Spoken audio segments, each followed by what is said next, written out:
வணக்கம். Repo rate அப்படின்னா நாம பேங்க்ல கடன் வாங்கினா பேங்க் நமக்கு வட்டி சார்ஜ் பண்ணுவாங்க. அப்போ பேங்க்குக்கு பணம் எப்படி கிடைக்கும்? அவங்க ரிசர்வ் பேங்க் ஆஃப் இந்தியாவிலேருந்து கடன் வாங்கினாங்கன்னா ஆர்பிஐ பேங்க்குக்கு சார்ஜ் பண்ற ரேட்டை தான் நாம ரெப்போ ரேட்னு சொல்றோம். நம்பர் 1. இந்த ரெப்போ ரேட் இன்ஃப்ளேஷனை பேஸ் பண்ணி, அதாவது மார்க்கெட்டோட சந்தையில் எப்படி பிரைஸ் எல்லாம் இன்க்ரீஸ் ஆகுது அப்படின்ட்டு. ஆவரேஜா இன்ஃப்ளேஷன் ரேட் 4% எதிர்பார்த்துட்டு இருந்தாங்க.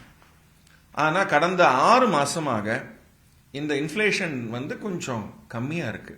அதாவது 3.7% தான் இந்த இன்ஃப்ளேஷன் ரேட் கிளாக் ஆயிருக்கு. அப்ப அதுல ஒரு 0.3% இன்ஃப்ளேஷன் கம்மியா இருக்கு. அப்ப இந்த பெனிஃபிட்டை அப்போ மக்களுக்கு இந்த இன்ஃப்ளேஷனோட பெனிஃபிட்டை எப்படி பாஸ் ஆன் பண்றது? ரிசர்வ் பேங்க் ஆஃப் இந்தியா அப்போ வருடாந்திரம் மட்டும் கிடையாது, எப்பப்பெல்லாம் நெசசிட்டியோ ஒரு ஸ்பெஷல் கமிட்டி, அது பேர் எம்பிசின்னு பேர், மானிட்டரி பாலிசி கமிட்டி. அந்த கமிட்டியில இதை பத்தி எல்லாம் டிஸ்கஸ் பண்ணிட்டு ரேட்டை இன்க்ரீஸ் பண்றதையும் ரேட்டை டிக்ரீஸ் பண்றதையும் பேசுவாங்க. ரீசெண்டா திரு சக்திகாந்த தாஸ் அவர்கள் கவர்னரா இருக்கும்போது அது 6%லேருந்து 6% வரைக்கும் ஒரு 1/2% அப்ப குறைச்சாங்க.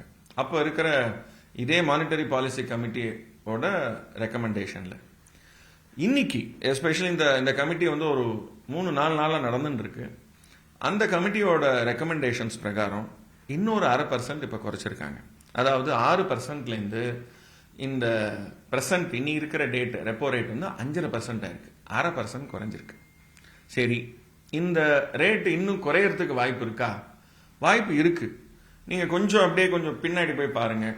எப்ப நம்மளுடைய லாக்டவுன் வந்தது, 2020 லாக்டவுன் வந்தது. லாக்டவுன் வரும்போது ரேட் ஆக்சுவலா 4% தான் இருந்தது. 4% லோவஸ்ட் இந்த 25 வருஷத்துல. 2000லேருந்து 2025 வரைக்கும் லோவஸ்ட் 4%. ஹையஸ்ட் எப்போ? இதே இந்த ஆகஸ்ட் 2000ல 14.5% வரைக்கும் ரெப்போ ரேட் போயிருக்கு. ஸோ அதனால மார்க்கெட்டோட சந்தை நிலவரப்படி தான் ரிசர்வ் பேங்க் ஆஃப் இந்தியா இந்த முடிவெடுக்கும்.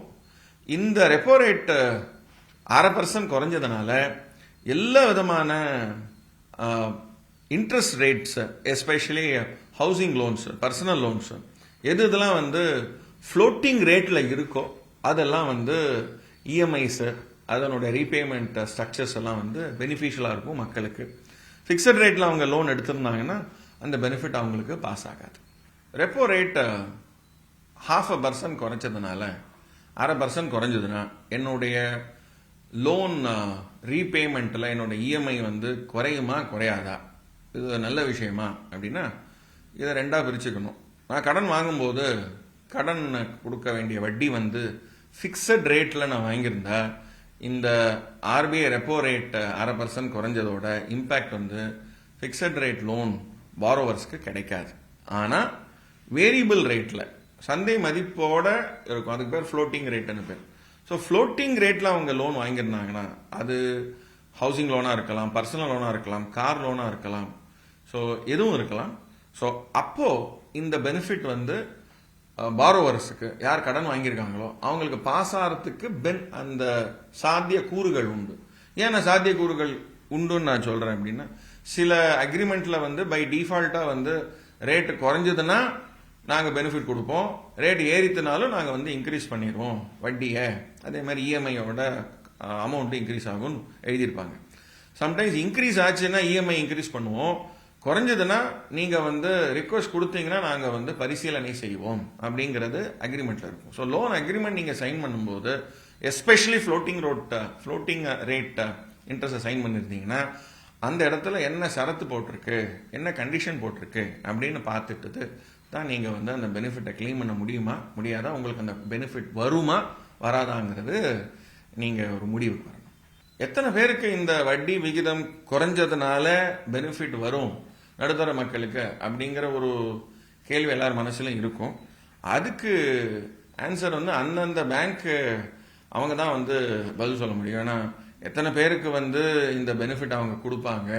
ஏன்னா பேங்க்கும் சேரிட்டபிள் ஆர்கனைசேஷன் கிடையாது. அவங்களும் வந்து ஒரு லைசன்ஸ் ஆர்பிஐயில் ஸோ முறையான முறையில் லைசன்ஸ் வாங்கி அவங்களும் ஒரு கமர்ஷியல் ஆர்கனைசேஷன் தான். ஸோ அவங்களுடைய வருமானம் வந்து வட்டி தான் அவங்களோட வருமானம். So let the buyer beware அப்படின்வோம்.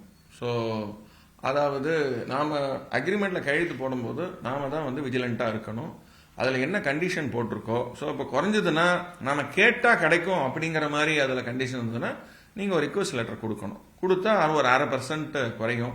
இப்போ 0.5%க்கு உண்டான உங்களுடைய அப்போ அந்த 0.5% குறையும் போது 2 ஆப்ஷன் இருக்கு. நான் இஎம்ஐயை குறைச்சிக்கிறேன் அப்படிங்கிற ஒரு ஆப்ஷன் நீங்கள் கொடுக்கலாம். இல்லை இஎம்ஐ அதே தான், என்னுடைய டோட்டல் டென்யூரை நான் குறைச்சிக்கிறேன், நான் பாக்கி 20 மாசத்துக்கு பதிலாக நான் வந்து 18 மாசத்துல நான் பேமெண்ட் பண்றேன் அப்படிங்கிற மாதிரி கூட வரலாம். ஸோ இதெல்லாம் வந்து அந்த லோன் அக்ரிமெண்ட்ல இருக்கிற சரத்தை பொறுத்து இருக்கு.